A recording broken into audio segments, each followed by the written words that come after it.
Bismillahirrahmanirrahim. Assalamualaikum warahmatullahi wabarakatuh. Alhamdulillah pemirsa semuanya, saya Masno Pasker dari Cirebon.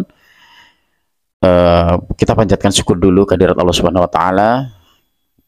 Alhamdulillah saya khususnya, dan semoga panjenengan-panjenengan yang bisa menonton menyaksikan video saya ini, semoga semuanya dalam keadaan sehat walafiat, dan bila mana di antara keluarga kita siapapun yang tidak bisa saya sebutkan dalam keadaan yang sakit, semoga mereka diangkat penyakitnya dan diberikan kesehatan zahir dan batinnya. Amin. Amin. Allahumma amin. Pemirsa, seperti kami yang telah kami sampaikan di sebelum ini, kami telah menyampaikan atau saya perjalanan kami selama ikut IKS, dan episode yang terakhir kemarin sebelum video ini kami menceritakan di situ karena IKS saya ke Singapura, dan akhirnya kami pun kembali lagi ke klinik kami, yaitu Gria Spiritual pengobatan alternatif yang ada di Cikarang Selatan sana. Pemirsa semuanya, di akhir cerita kemarin kami menyampaikan atau saya menyampaikan bahwa saya pernah divonis meninggal oleh seorang dokter yang ada di rumah sakit Cikarang sana. Baik, izinkan saya untuk menceritakan bagaimana kronologis sehingga saya divonis meninggal oleh dokter di saat itu. Ceritanya begini, insya Allah cerita ini akan saya ceritakan apa adanya. Saya sekali lagi dari cerita dari awal sampai detik ini, saya tidak mau menceritakan hal orang lain. Saya akan menceritakan cerita saya yang saya alami, baik itu yang baik, baik itu yang buruk. Intinya saya akan bercerita apa adanya. Dengan cerita apa adanya inilah yang akan nanti membuat introspeksi diri saya, evaluasi diri saya, khususnya dan umumnya kepada adik-adik saya dan siapa saja yang bisa menyaksikan, kita pakai yang baik dan kita buang yang buruk. Intinya, insya Allah saya akan mengajak dalam hal kebaikan dan kesabaran. Pemirsa semuanya, hari demi hari dalam kami menjadi terapis atau pengobat dalam dunia spiritual itu, kami mungkin terbuai oleh keenakan dan keasikan dunia, sehingga kami suatu saat di akhir-akhir hari itu, akhir-akhir minggu itu, saya sering mengulur-ulur waktu untuk sholat. Padahal sebelum itu alhamdulillah saya selalu tepat waktu ya untuk menjalankan sholat. Setelah kami mendengarkan panggilan sholat, yaitu suara muadzin sedang mengumandangkan adzannya, di saat itu pun saya sholat, walaupun kami sholat di rumah sendiri. Nah, di saat itu terus akhir-akhir itu saya merasa malas, gitu, malas untuk sholat, tapi tidak ingin meninggalkan ya, ingin umpama waktu sholat jam 12 di waktu sholat zuhurnya itu akan saya mundur kadang-kadang jam 2 baru mau sholat itu. Nah, itu terbawa beberapa hari terbawa sehingga akhirnya kami pun agak menjadi apa ya, semakin kurang iman saya. Kami akui di saat itu. Hingga akhirnya terbawalah dalam mimpi. Ya, di saat saya meninggalkan mengulur-ulur waktu sholat itu, sampai saya terbawa dalam mimpi, terbawa dalam tidur saya, sehingga mimpi terjadi dalam tidur saya itu. Singkat cerita begini, di dalam mimpi itu saya bertemu dengan dua teman saya. Ya, di dalam mimpi itu saya bertemu dengan dua teman saya, dan di saat itu singkat cerita pas waktunya ada suara azan, panggilan sholat. Di saat ada suara azan itu, Allahu Akbar, Allahu Akbar, itu teman saya itu langsung jawab, Mas, sholat berjamaah. Jawab saya apa? Jawab segini, ya entar dulu, saya mau cari rumput nih buat kambing. Padahal saya tuh gak punya kambing, cuma buat alasan saya ingin meninggalkan sholat. Makanya teman saya, ya udah kalau saya gitu duluan ya, gitu. Mereka itu. Akhirnya saya itu masuk ke kebun, ingin cari rumput ceritanya. Pura-pura aja padahal, wong saya nggak punya kambing. Saya masuk ke kebun singkong ya, cuma kebun seberapa meter lah, dalam pandangan saya itu cuma kebun, terus ada perumahan perkampungan karena di kampung itu. Yang lucunya subhanallah, Masya Allah, ini terjadi dalam mimpi saya itu, seakan-akan itu betul-betul nyata. Saya masuk satu langkah terus dua langkah ke kebun singkong itu yang cuma ada rumput kecil-kecil dan pohon singkong itu. Di situ langsung terjadi perubahan yang aneh luar biasa. Yang saya injek mulanya kebun itu menjadi sebuah hutan berantara, hutan lebat sekali yang tidak ada batas dan ujungnya. Sehingga akhirnya saya lari ke sana mencari jalan, lari ke timur nggak ketemu, ke barat nggak ketemu jalannya keluar, ke selatan, ke barat, ke utara, saya muter-muter nggak ada jalan. Akhirnya berjam-jam itu setelah perasaan kami sudah ketemu jalan. Akhirnya nggak taunya hutan yang kami injak itu dikelilingi lautan. Jadi nggak mungkin saya keluar, ya kan? Kayak seakan-akan saya di tengah danau. Di tengah lautan itu ada danau atau ada hutan, ya saya di situ. Dan lebih anehnya lagi, pemirsa, itu kan hari kemarau tuh. Di saat di tengah hutan itu kayak tergenangan air, padahal nggak hujan. Itu di siang hari. Tapi waktu sholat asar sore lah ya. Tapi karena hutannya begitu lebat dan begitu tinggi besar-besarnya pohon itu, keadaan di dalamnya agak-agak remang-remang kayak malam. Itu jam 3 tuh, tapi agak malam karena tertutup oleh rimbunan pohon-pohon yang cukup besar itu. Sehingga ada genangan air itu membasahi mata kaki saya hampir setengah lutut saya. Setengah lutut saya. Kami berjalan terus sambil kami ingin mencari jalan keluar dalam niat hati saya. Kejadian aneh yang saya lihat, yang saya alami di situ, Masya Allah. Kalau saya ingat itu masih gemetar hingga saat ini. Ini sering saya ceritakan ke teman-teman dekat saya, biar saya tuh selalu ingat mengintrospeksi diri saya, mimpi itu seakan-akan nyata betul. Di dalam saya mencari jalan keluar yang berjam-jam gak ketemu itu, di tengah hutan itu ada beberapa orang. Pertama saya temui orang itu sedang sholat. Posisi beliau berdiri tanpa kepala. Subhanallah, Allahu Akbar. Ada rasa takut. Terus saya berjalan ke sana lagi, ada orang sholat lagi yang posisi berdiri tanpa tangan dua-duanya. Badannya hancur, ususnya keluar, kelihatan di dalamnya. Saya jalan lagi, ada orang sholat lagi yang posisi sedang berdiri sendiri-sendiri itu, yang tanpa mata atau ada matanya tapi keluar darah dari mata dan dari mulutnya, dan seterusnya. Subhanallah. Itu saya kalau ingat itu merinding itu. Akhirnya berjam-jam itu mereka yang sedang sholat itu menuntun saya.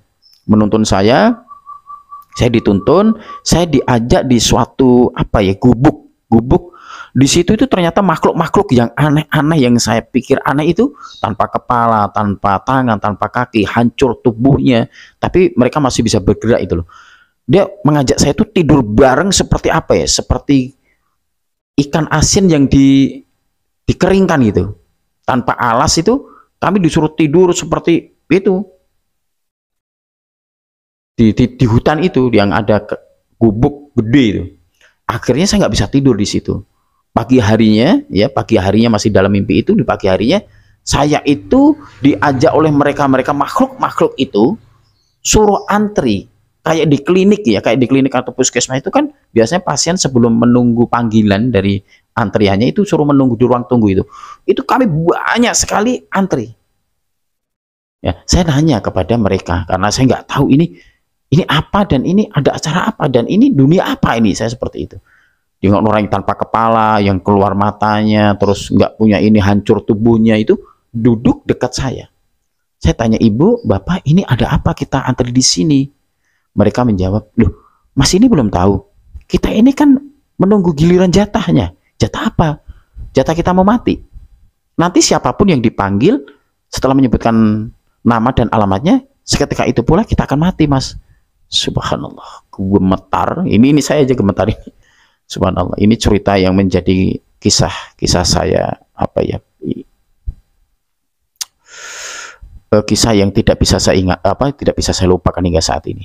Sehingga saya berada di urutan nomor 3, nomor 1, nomor 2, nomor 3 saya. Sehingga si fulan ini setelah dipanggil kan di situ ada yang memanggil, yang suaranya dan makhluknya itu besar. Makhluknya besar seperti apa saya nggak tahu, pokoknya Masya Allah itu memanggil si fulan. Setelah beliau menjawab, ya nama saya bla, alamat bla bla bla, meninggal. Masya Allah. Itu persis kayak dunia nyata bagi saya. Terus nomor 2 disebut si fulan, dia menjawab, iya nama saya alamat ini bla bla bla, meninggal. Dalam giliran masih nomor 2 ini sedang dijawab, nomor 2 ini sedang menjawab pertanyaan dari yang memanggil itu, saya selalu astagfirullah, la ilaha illallah, sambil rasa takut, keringat yang keringat keluar semua ini. Pas ini meninggal, alhamdulillah terbangun saya dari mimpi. terbangun dalam tidur saya itu, dari tidur saya. Di situ saya terus berpikir, ya Allah, apa ini? Tapi rupanya Mas Katno, saya belum tahu itu teguran dari Allah yang sangat dahsyat. Masya Allah, saya masih menyepelekan sholat. Itu padahal saya mau niat meninggalkan sholat, belum meninggalkan, mau niat. Gitu. Hingga akhirnya berjalannya waktu demi hari, pasien saya semakin banyak, semakin sibuk saya, hingga akhirnya terkuraslah semua tenaga saya, power saya, energi saya, karena di pagi jam 8 sampai jam 5, saya bukanya kan 8 pagi sampai jam 5 sore, saya menangani pasien begitu beraneka ragam, kebanyakan non medis, hingga akhirnya di atas jam 5 saya dipanggil oleh salah satu pasien yang ada di kota sana, sehingga terkuraslah tenaga. Karena setiap pagi itu saya menangani, malamnya saya selalu zikir, malamnya selalu berdoa, hampir nggak pernah tidur. Beberapa bulan saya tidur itu cuma berapa menit, bisa dihitung gitu. Hingga akhirnya saya itu pulang dari pasien yang saya obatin itu, yang saya doakan semoga sembuh itu, saya pulang-pulang itu, tangan saya itu nggak bisa bergerak habis gini. Tahu-tahu tuh kayak saya mau bernapas itu sudah nggak bisa. Mama saya ambil napas, masih turunin lagi, saya keluarin lagi, napas itu nggak bisa keluar saya. Udah gitu. Ya Allah, semakin sakit. Di situ pas ada teman kakak saya ngerokin saya, nggak sembuh. Akhirnya saya nggak bisa lepas baju, saya nggak bisa bergerak apa-apa. Sudah semua apapun yang saya lakukan itu sudah nggak bisa membantu untuk gerakan tangan saya. Akhirnya saya ingat, saya menelpon beberapa teman saya yang punya mobil di daerah terdekat situ. Akhirnya datanglah teman saya, langsung saya dibawa ke satu rumah sakit besar, mungkin di Rumah Sakit Mahatang Anissa Cikarang sana. Hingga akhirnya langsung saya dimasukkan ICU oleh dokter itu, bla bla bla bla. Saya ditanya, saya masih bisa sadar itu, saya masih ditanya kerjanya apa, bla. Saya menceritakan kronologinya dari awal. Saya ceritakan seperti ini, saya mengeluarkan begitu banyak tenaga, hingga akhirnya saya divonis pasien yang menderita penyakit jantung yang cukup luar biasa katanya. Saya akhirnya pasang selang, saya harus mau nggak mau kencing atau maaf punten, buang air besar dan buang air kecil pun melalui di situ, karena saya sudah nggak bisa bergerak. Akhirnya ini cerita saya, akhirnya saya divonis oleh dokter itu meninggal dunia karena saya sudah tidak bisa bergerak, tidak bisa ngomong. Setelah saya masuk ICU itu beberapa jam, terus menginjak satu malam itu saya sudah divonis. Akhirnya orang tua saya itu, mertua saya yang ada di Cicondet, yang ada di Keramat Jati itu dipanggil kedua orang tua saya untuk menengok saya, dan istri saya yang ada di Wonogiri itu nggak tahu kalau saya penyakitnya luar biasa. Saya cuma disampaikan kalau suami kamu itu penyakitnya biasa saja, masuk angin. Nah, kakak ipar saya menengok saya di ruang ICU satu persatu itu, saya bisa mendengarkan apa yang dikatakan oleh beliau. Saya bisa mendengarkan apa yang dikatakan oleh dokter bahwa ini loh Pak Katno sudah meninggal dunia, udah bla bla bla bla. Tapi saya masih bisa mendengarkan, saya masih bisa berpikir, tapi saya nggak bisa ngomong, cuma air mata saya yang mengalir. Masya Allah. Disitulah saya terus memohon pada Allah Subhanahu Wa Taala. Hingga akhirnya dokter itu memvonis saya meninggal. Nah, di situ karena apa? Karena saya cuma kayak orang kritis, nggak sadar itu loh, nggak sadar diri beberapa hari, sehingga mungkin divonis saya meninggal. Udah nggak kencing, udah nggak buang air besar dan sebagainya. Nah, disitulah akhirnya saya di ICU kurang lebih 5 hari. Nah, disinilah saya tadi menyampaikan saya divonis meninggal dunia. Tapi dari cerita semuanya ini adalah, ayo, itu baru mau punya niat meninggalkan sholat. Bagaimana kalau memang benar-benar meninggalkan sholat? Masya Allah, sebagai muslim, pertama kali saya mengingatkan diri saya, jangan tinggalkan sholat. Karena sholat itu suatu kewajiban yang harus dilaksanakan apapun keadaan kita, apapun kondisi kita. Jangan tinggalkan sholat, karena sholat adalah amal pertama yang akan dihisab, yang akan ditanyakan. Karena sholat yang benar, insya Allah benar semuanya. Insya Allah sholat yang betul-betul sempurna bagi seorang muslim, khususnya saya masih banyak belajar ini, akan bisa menentukan sholatmu bagaimana, yaitu hasilnya. Kalau sholat kamu baik, insya Allah amalmu juga semua baik, insya Allah. Seperti itu. Akhirnya kami divonis, dan itu tidak ada reaksi atau tidak ada kesembuhan. Hingga akhirnya dengan izin Allah, di akhir cerita ini nanti, konten ini akan saya sambung dengan cerita yang setelah ini. Apa itu? Penyakit saya tidak bisa sembuh, dan akhirnya dengan izin Allah sembuhnya karena saya naik haji ke tanah suci, rumahnya Allah. Itu Allah sana. Masya Allah.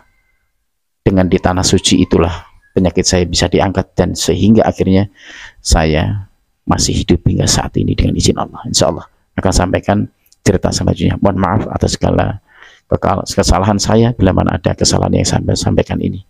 Terima kasih. Intinya semoga bermanfaat. Wassalamualaikum warahmatullahi wabarakatuh.